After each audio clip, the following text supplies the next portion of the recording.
خدا ایسا نہ کر دے ویسا نہ کر دے، تو ہم اسی ڈر میں مرے جاتے ہیں۔ حالانکہ صحیح حدیث ہے کہ اگر سارے جن و انس بھی مل کر کسی کو فائدہ دینا چاہیں تو فائدہ نہیں دے سکتے مگر یہ کہ اللہ چاہے، اور اگر سب مل کر کسی کو نقصان دینا چاہیں تو نقصان نہیں دے سکتے۔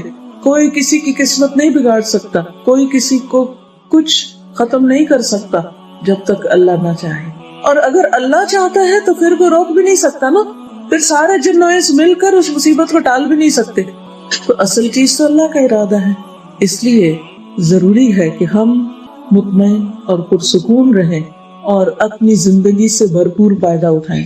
یہ زندگی رہنا صرف ایک بار ملی ہے، only once، یہ دوبارہ نہیں آئے گی۔ اور سب سے زیادہ نقصان کی بات ہے اپنی زندگی کو کھونا۔ مرنے والا تو مر گیا، وہ تو نہیں واپس آئے گا، لیکن آپ تو ابھی دنیا میں ہیں۔ آپ اپنے جینے کی قدر کریں، ایک ایک سانس کے اوپر شکر ادا کریں کہ اللہ تعالیٰ آپ کو جینے کی مہلت دے رہا ہے تاکہ آپ اس سے بھرپور فائدہ اٹھا سکیں، کیونکہ ہم آج کی اس زندگی میں اپنے کل کے لیے کچھ بنا رہے ہیں۔ قرآن مجید میں اللہ سبحانہ وتعالیٰ فرماتے ہیں، یا ایھا الذین آمنوا اتقوا اللہ، اے لوگو جو ایمان لائے ہو اللہ سے ڈرو، ولتنظر نفس ما قدمت لغد، اور چاہیے کہ ہر شخص دیکھے، ہر شخص، میں بھی آپ میں سے ہر ایک کیا دیکھے، ما قدمت لغد، کہ اس نے اپنی کل کے لیے کیا تیار کیا ہے، کیونکہ اگر میں نے اپنے لیے کچھ نہیں بنایا تو کوئی اور میرے لیے کیا بنائے گا؟ میں خود اپنے ساتھ سنسیئر نہیں تو دوسرا میرے لیے کہاں سے سنسیئر ہوگا؟ میں اپنے لیے خود توبہ استغفار نہیں کرتی، ذکر نہیں کرتی، قرآن نہیں پڑھتی، تو میں کس سے توقع رکھتی ہوں کہ وہ میرے لیے میری مصیبت کے وقت وہ اتنے خلوص سے پڑھے کہ جتنا میں خود پڑھ سکتی؟ تو کسی کا کیا ہمیں کیا فائدہ دے گا اگر ہم نے خود اپنے لیے کچھ نہ کیا؟ ٹھیک ہے، انسان کے اندر جذبات ہوتے ہیں، وہ دوسروں کی دکھ تکلیف پر غمگین بھی ہوتا ہے، پریشانی بھی اس کو آتی ہے، فکر فاقہ بھی ہوتا ہے، لیکن ان سب چیزوں کو اپنے اوپر حاوی نہ ہونے دیں کہ یہ آپ کے کل کی تیاری میں رکاوٹ بنے۔ آج ہمیں اس زندگی میں ہر دن اور ہر دن کا ہر گھنٹہ پروڈکٹیو گزارنا ہے، کچھ کرنا ہے، کچھ بنانا ہے، کیونکہ جنت اور جہنم تو خالی میدان ہے۔ اگر ہم اچھے کام کریں گے تو جنت میں گھر بنے گا، اور اگر برے کام کریں گے تو جہنم بڑکائیں گے۔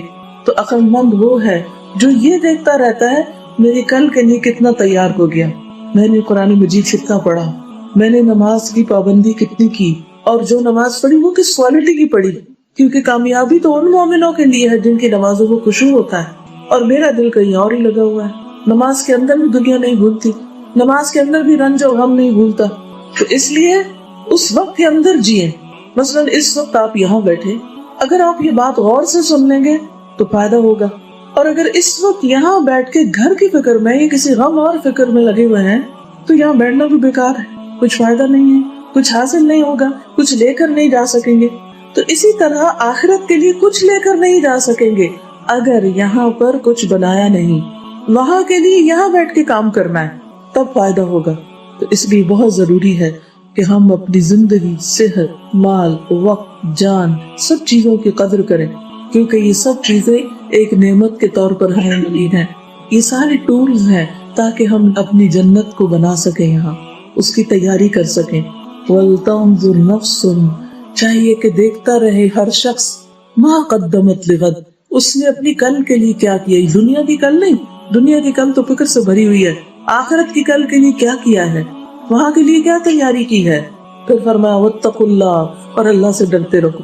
تو گویا جب اللہ سے ڈرو گے، لوگوں سے نہیں، مستقبل سے نہیں، صرف اللہ سے ڈرو گے، تو بہت سی چیزیں خود بخود فائدہ دیں گی، وقت کی قدر کرنی آئے گی۔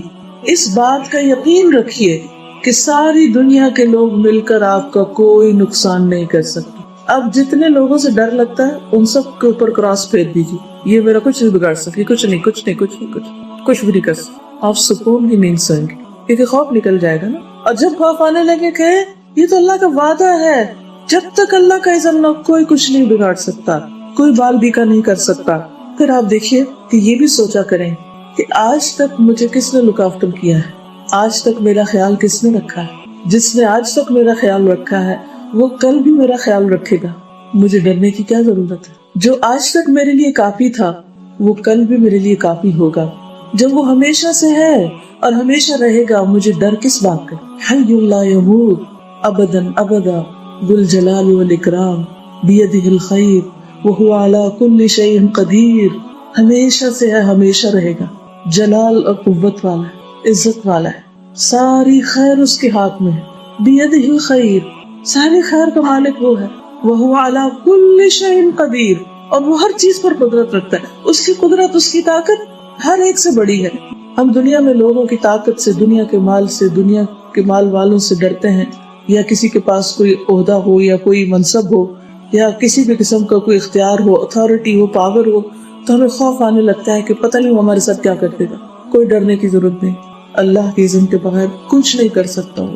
تو جس سے بھی ڈر لگے اس سے بھاگ کر اللہ کی طرف پناہ لیں، اللہ کی طرف چلے جائیں اور کہیں یا رب مجھے تیرا سہارا چاہیے، تو میرے لیے کافی ہے۔ اور اللہ تعالیٰ اپنی پناہ میں لے گا، وہ اپنے بندوں کو تنہا نہیں چھوڑتا، وہ آج تک آپ کو بچاتا رہا، اسی لیے تو آپ زندہ ہیں، اسی لیے تو آپ کھا پی رہے ہیں، اسی لیے تو آپ دنیا میں چل پھر رہے ہیں۔ تو کوئی آپ کی جان نہیں لے سکتا جب تک وہ نہ چاہے۔ جو دن اس نے مقرر کیا آپ کے لیے اسی دن جانا ہے۔ ان اندیشوں اور وہم اور خوف کو اپنے دل سے نکال لیجئے۔ عربی کا ایک شعر ہے، ان ربا کفاک ما کان بالامس سیکفیک فی غد ما یکون، بلا شبہ تمہارا رب کل کی تکلیف میں تمہیں کافی